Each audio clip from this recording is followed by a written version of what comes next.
नमस्कार, स्वागत है आपका। आप देख रहे हैं इंडिया बोल रहा है। मैं हूं आपके साथ विवेक शांडिल्य।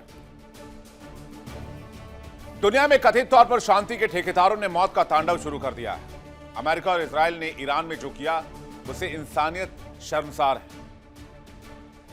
अमेरिका ने दावा किया, इजराइल ने दावा किया, सुप्रीम लीडर खामेनेई मारे गए। इस बात का ऐलान ईरान से भी हो गया, लेकिन अब एक और दावा किया जा रहा है। दावा यह है खामेनेई जिंदा है। सोशल मीडिया पर लोग लिख रहे हैं टाइगर अभी जिंदा है।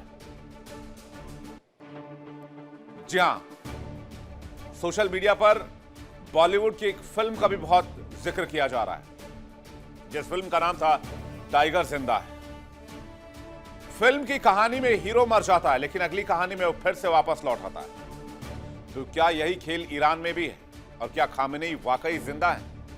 सोशल मीडिया पर ऐसे दावों के पीछे की हकीकत क्या है? जानकारों का कहना है कि इतने तेज और शातिर खामेनेई किसी साधारण हमले में कैसे मारे जा सकते हैं? क्या इसके पीछे ईरान कोई बड़ा गेम प्लान खेल रहा है, या पर्दे के पीछे एक बड़ी कहानी है ताकि ईरान हमला करने को लेकर मजबूर ना हो? और क्या खामेनेई के मरने की झूठी कहानी में ईरान कई देशों को लपेट लेगा और बाद में खामेनेई जीवित रहेंगे? क्योंकि जिस तरह से ईरान आक्रामकता दिखा रहा है, उससे तो लग रहा है कि ईरान आर पार के मूड में है। और ऐसा पहली बार नहीं है जब यह कहा जा रहा हो कि खामेनेई की मौत हो चुकी है। इससे पहले भी कई बार यह दावे किए गए कि खामेनेई मारे गए हैं, लेकिन बाद में खामेनेई जीवित पाए गए, जिंदा वापस लौटे। बताएंगे आपको पूरी टाइमलाइन और कब कब खामेनेई के मरने की कहानी उड़ी और सोशल मीडिया पर क्यों कहा जा रहा है टाइगर जिंदा है। करेंगे इस पर डिटेल से बातचीत, विस्तार से दिखाएंगे आपको खबर। मेहमानों के साथ करेंगे इस खबर पर चर्चा।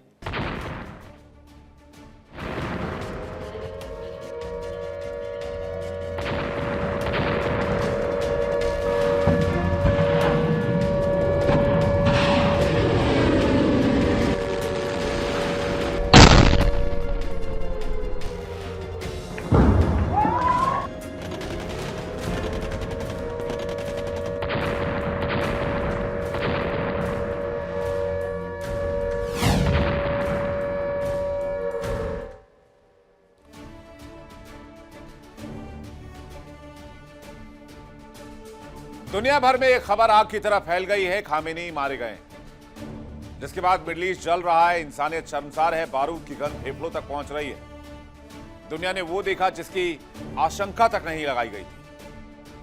अमेरिका और इजराइल ने मिलकर ईरान की संप्रभुता को मिट्टी में मिलाने की कसम खा ली। तेहरान धुआं धुआं है, लेकिन अब सोशल मीडिया पर एक ऐसा दावा है जिसने सबके होश उड़ा दिए हैं। खबर है कि खामेनेई जिंदा है और बहुत बड़े बड़े रक्षा जानकार इस बारे में दावा भी कर रहे हैं। लेकिन आपको बताएं कि आखिर ऐसा दावा क्यों किया जा रहा है, सोशल मीडिया पर क्यों ऐसा कहा जा रहा है, क्या वाकई खामेनेई जिंदा है? उससे पहले आपको मिडिल ईस्ट के हालात बता देते हैं। अमेरिका ने ईरान पर हमला किया तो तेहरान भी पीछे नहीं रुका। अब तेहरान 11 देशों पर एक साथ हमले कर रहा है, और जहां जहां अमेरिकी एयरबेस हैं वहां वहां ईरान अटैक कर रहा है। इजराइल पर हमले लगातार जारी हैं, इजराइल पर लगातार ईरान अटैक कर रहा है। ईरान पहले ही कह चुका है युद्ध तो अमेरिका और इजराइल शुरू करेंगे, लेकिन खत्म ईरान करेगा। यकीन ना हो तो 10 तस्वीरें देख लीजिए, एक साथ मैं आपको 10 तस्वीरें दिखाता हूं। ईरान कहां कहां और किन किन देशों में हमला कर चुका है। पहली तस्वीर जो आप देख रहे हैं वो ईरानी मिलिट्री IRGC हेडक्वार्टर की देख रहे हैं, जहां पर इजराइल ने हमला किया। उसके बाद ईरान ने पलटवार किया तो Bahrain, Kuwait, Qatar, UAE, Oman, Saudi Arabia, Israel, Jordan, Iraq, धुआं धुआं कर दिया है ईरान ने इस पूरे इलाके को। इतने बम मारे हैं कि अमेरिकी बेस पीछे हट रहे हैं। यह दावा अब्बास अरागची ने, विदेश मंत्री ने किया है ईरान के। खबरों के मुताबिक दावा किया जा रहा है अमेरिका और इजराइल के हमले में सुप्रीम लीडर खामेनेई की मौत हो गई है। खामेनेई की मौत की खबर के बाद दुनिया भर में अमेरिका और इजराइल के खिलाफ प्रोटेस्ट हो रहा है। भारत में भी यह प्रोटेस्ट हुआ है। पाकिस्तान में तो लोगों ने अमेरिकी दूतावास पर हमला कर दिया, जिसके बाद अमेरिकी सैनिकों ने पाकिस्तानियों पर हमला कर दिया और 12 पाकिस्तानी मारे गए। यानी कि पाकिस्तान में तो गृह युद्ध की स्थिति बन गई है। खामेनेई की मौत के बाद लोग सड़कों पर बाहर निकले हैं, आक्रोश देखा जा रहा है। यह आक्रोश अमेरिका और इजराइल के खिलाफ है। दिल्ली से लेकर श्रीनगर तक, लखनऊ से लेकर अन्य राज्यों तक प्रदर्शन हुआ। 3 तस्वीरें आपके सामने हैं। लोग क्या कह रहे हैं पहले ये सुनवाते हैं, उसके बाद वापस लौटेंगे तो आपको बताएंगे क्या वाकई खामनेई मारे जा चुके हैं या खामनेई अभी जिंदा है। और हम ये सोचते हैं कि दुश्मन की साजिश से नाबूद होकर रहेंगी इंशाअल्लाह ताला। और जो मंसूबे बना रहे हैं उनके जहनों को भी जंग लग जाए इंशाअल्लाह ताला। और आगे जो साजिशें हो रही हैं इंशाअल्लाह हैदरी, सब हैदरी हैं, हैदरी ही रहेंगे इंशाअल्लाह। खामेनाई को जो रहबर माने थे रहबर ही मानेंगे। उनका खून अमेरिका और इस्राएल ने अभी पुष्टि नहीं की, तभी ईरान ने कह दिया कि खामेनेई नहीं रहे। तो क्या इसके पीछे ईरान कुछ गेम खेल रहा है? क्या खामेनेई सुरक्षित हैं, जीवित हैं? सोशल मीडिया पर दावा यह किया जा रहा है कि इतनी जल्दी तो खामेनेई नहीं मरने वाले, कि खामेनेई आईआरजीसी के हेडक्वार्टर में बैठकर काम कर रहे थे, वो भी तब जब ईरान पर अटैक हो रहा है। तो खामेनेई उस जगह पर गए जो सबसे हॉट टारगेट है और वहां पर अमेरिका ने बम बरसा दिया और खामेनेई मारे गए। यह थ्योरी मुझे हजम तो नहीं हो रही। तो क्या ईरान पर्दे के पीछे कोई नई रणनीति लिख रहा है? पीछे की कहानी समझने की कोशिश करते हैं। ईरान के लिए फिलहाल खामेनेई बहुत जरूरी है, उनको सुरक्षित करना बहुत जरूरी है, क्योंकि ट्रंप और नेतन्याहू कई बार बोल चुके हैं कि खामेनेई का खात्मा जरूरी है। तो क्या ईरान के सुप्रीम लीडर खुलेआम मीटिंग करते? चलिए अब आपको एक बयान सुनवाते हैं जिसमें खामेनेई की मौत को लेकर एक्सपर्ट्स सवाल उठा रहे हैं। अमेरिका कहता है कि उन्होंने एक हमले के अंदर ईरान के सुप्रीम लीडर को मार दिया। जितनी जल्दी अमेरिका और इजराइल नहीं बोलता, उससे ज़्यादा जल्दी तो ईरान इस बात को मान लेता है कि हमारे लीडर अब नहीं रहे, हम 40 दिन का राष्ट्रीय शोक कर रहे हैं। यार ईरान, ये वो ईरान है, अगर इनके लीडर को कुछ होता, मुझे नहीं पता, ये 10 दिन तक तो दुनिया को बताता ही नहीं कि मेरे लीडर अब ख़त्म हो चुके हैं। अभी तक कोई भी तस्वीर जारी नहीं करी CIA ने या मोसाद ने। यानी लकी बिश्त जो कि रक्षा मामलों के जानकार हैं, स्पाई भी रह चुके, वो ये दावा कर रहे हैं कि कम से कम 10-12 दिन तक तो ये बताना ही नहीं थे खामनेई मारे गए। पहला क्लू। दूसरा क्लू, अमेरिका और इजराइल ने किसी भी तरह की कोई तस्वीर जारी नहीं की है। और ऐसा पहली बार नहीं है जब खामेनेई के मरने की कहानी सामने रखी हो तेहरान ने या ईरान ने। खामेनेई की मौत की कहानी आज से नहीं, 20 साल पहले से लिखी जा रही है। आइए आपको बताते हैं कब कब यह कहानी लिखी गई और कब कब जो है खामेनेई के मरने की जो बात है वो फैली। साल 2007 की बात है, इंटरनेट पर अफवाह फैली कि खामेनेई की मौत हो गई है। ईरान के UN राजदूत ने इसे सिरे से खारिज किया। फिर आ जाइए साल 2014 में। साल 2014 में प्रोटेस्ट सर्जरी के बाद स्वास्थ्य को लेकर अफवाह उड़ी और कहा गया कि कैंसर जैसी गंभीर बीमारी की वजह से वो जीवित नहीं है, उनकी मौत हो चुकी है। फिर आ जाइए साल 2022 में। महसा अमीनी की मौत के बाद खामेनेई के कई कार्यक्रम रद्द किए गए और इसकी वजह से मौत या गंभीर बीमारी की अफवाहें तेज हो गई और कहा गया कि खामेनेई मारे जा चुके हैं, उनकी मौत हो गई है। अफवाहें बहुत तेज हो गई। न्यूयॉर्क टाइम्स ने भी रिपोर्ट की इस खबर को, लेकिन बाद में गलत साबित हुई। आ जाइए 2024 में। 2024 में क्या हुआ? सोशल मीडिया पर फिर से खामेनेई की मौत की खबर चली। खामेनेई का वीडियो जारी हुआ, इसके बाद उसमें खामेनेई जिंदा नजर आए। ईरानी खुफिया एजेंसियों ने जानबूझकर यह खबर फैलाई थी जिससे कि दुश्मनों को भ्रमित किया जा सके। अब आ जाइए 2025 में, फिर से खामेनेई के मारे जाने की अफवाह फैलाई गई। अमेरिकी हमले में खामेनेई मारे गए हैं यह खबर निकली, लेकिन बाद में चला यह खबर भी झूठी है, खामेनेई जिंदा है। अब आ जाइए आज की तारीख में, जब यह कहा जा रहा है कि US इजराइल के हमले में खामेनेई की मौत हो गई है। सोशल मीडिया पर ट्रंप ने पोस्ट कर जानकारी दी खामेनेई की मौत हो गई। ईरान ने कबूल कर लिया खामेनेई की मौत हो गई।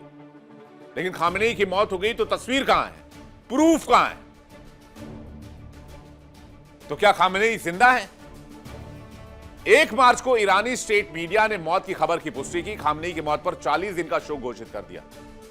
लेकिन क्या यह मुमकिन है कि खामेनेई अपने IRGC हेडक्वार्टर में काम कर रहे थे वो जगह जो अटैक में सबसे ज्यादा हॉटस्पॉट है कि यहां पर बम गिरेगा ही गिरेगा, राइट।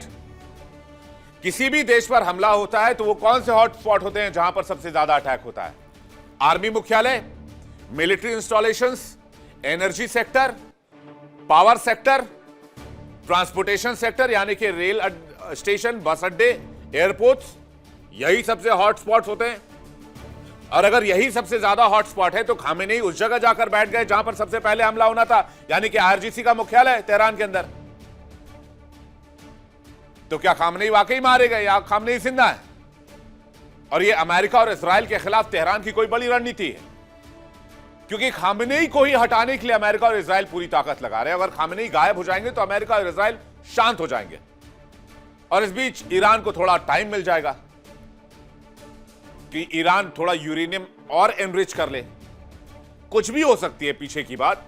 मैं इसमें बहुत ज्यादा डेप्थ में जाकर चीजों को बहुत एनालिसिस करने की भी कोशिश करूं तो ईरान के बैकस्टेज में क्या प्लानिंग चल रही है उसको डिकोड कर पाना थोड़ा मुश्किल है अभी, क्योंकि ये खबरें बहुत अर्ली स्टेज में है। तो इस खबर को समझने के लिए मैंने बुला लिया एक बहुत बड़ा पैनल, और इसी पर करेंगे चर्चा। हमारे साथ मौजूद है इस वक्त colonel SK Malik, defence expert. बहुत स्वागत है आपका। ब्रिगेडियर संजय खन्ना हमारे साथ जुड़ रहे हैं, डिफेंस एक्सपर्ट, बहुत स्वागत है आपका। दामोदर सिंह हमारे साथ जुड़ रहे हैं, डिफेंस एक्सपर्ट, आपका भी बहुत स्वागत है। सबसे पहले मैं मलिक साहब आपसे शुरुआत करके चलूं, और मेरा पहला सवाल यह है, क्या खामेनेई जिंदा हैं? क्योंकि जो थ्योरी मैंने बताई अभी तक, जो मैंने एक्सप्लेनेशन दी, शायद आप तक वो बात पहुंची होगी।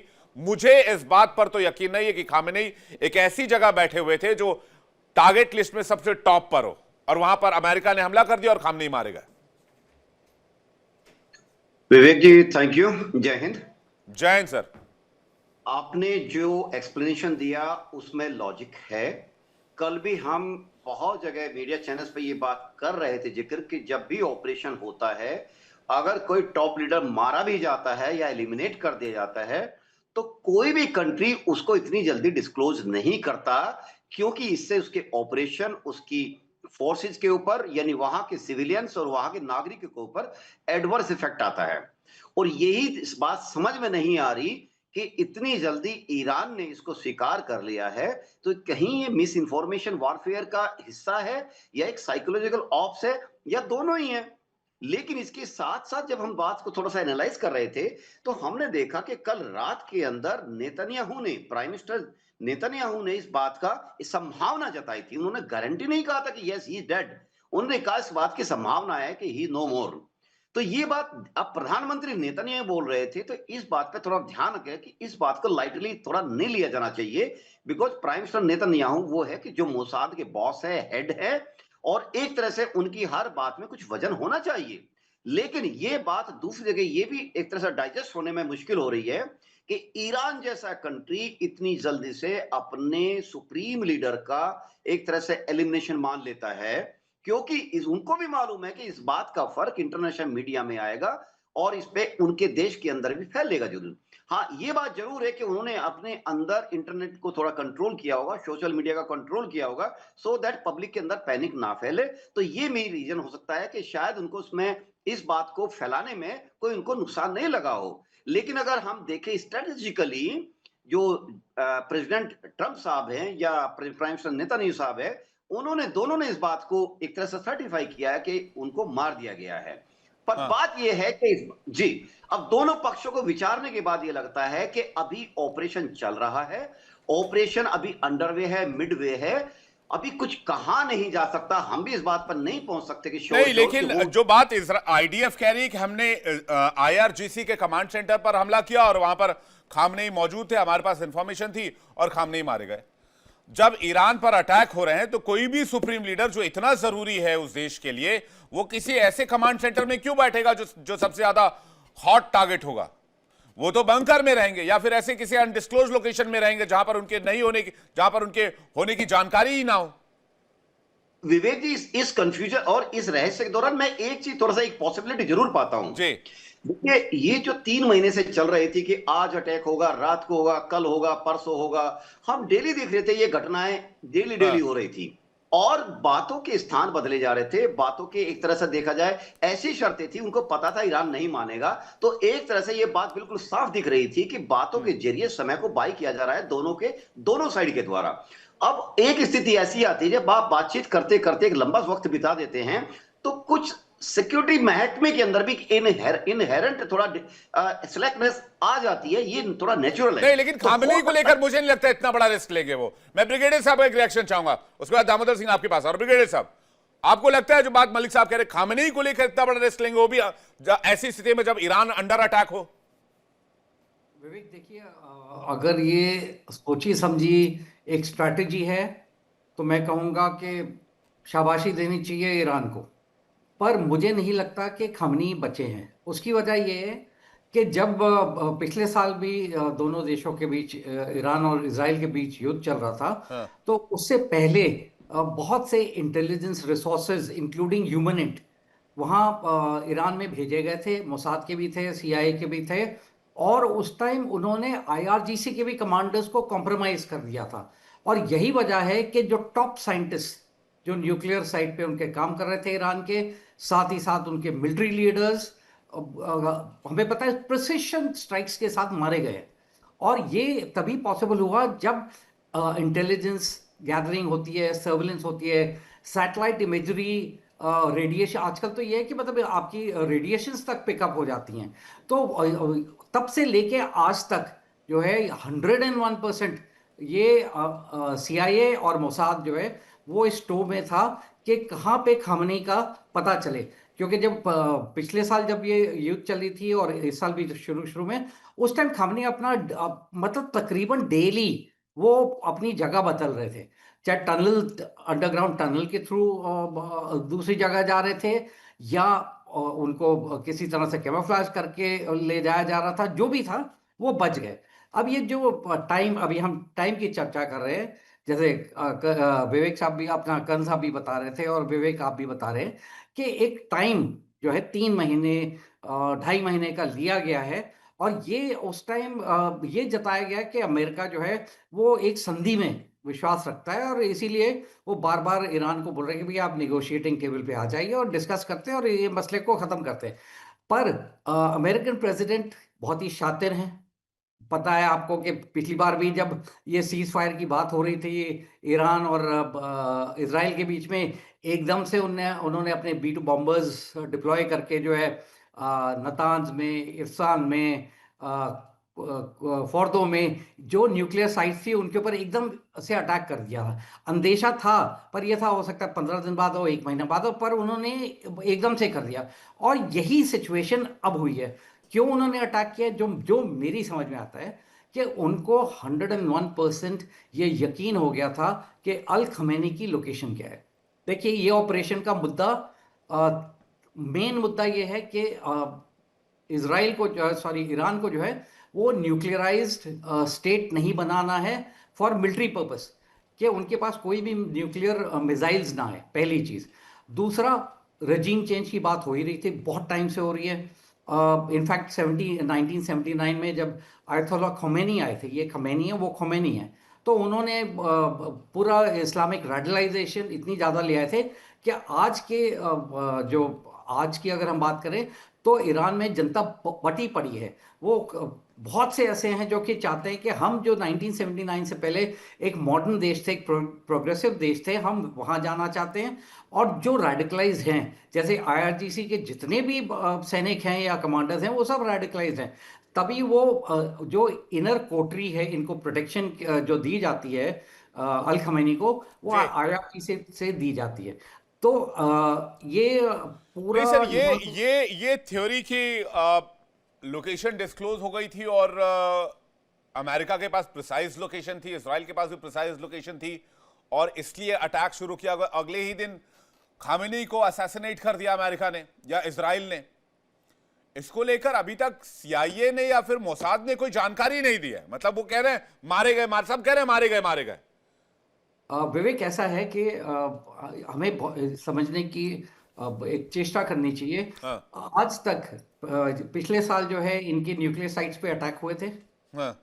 जीबीयूज इस्तेमाल हुए थे, और जीबीयूज जो है वो पूरे विश्व के सबसे ध्वस्त करने वाले जो है बॉम्ब्स हैं, और जिनको बंकर बस्टिंग भी बोलता है, और बहुत मतलब 100-150 किलोमीटर तक जो है नीचे तक चले जाते हैं।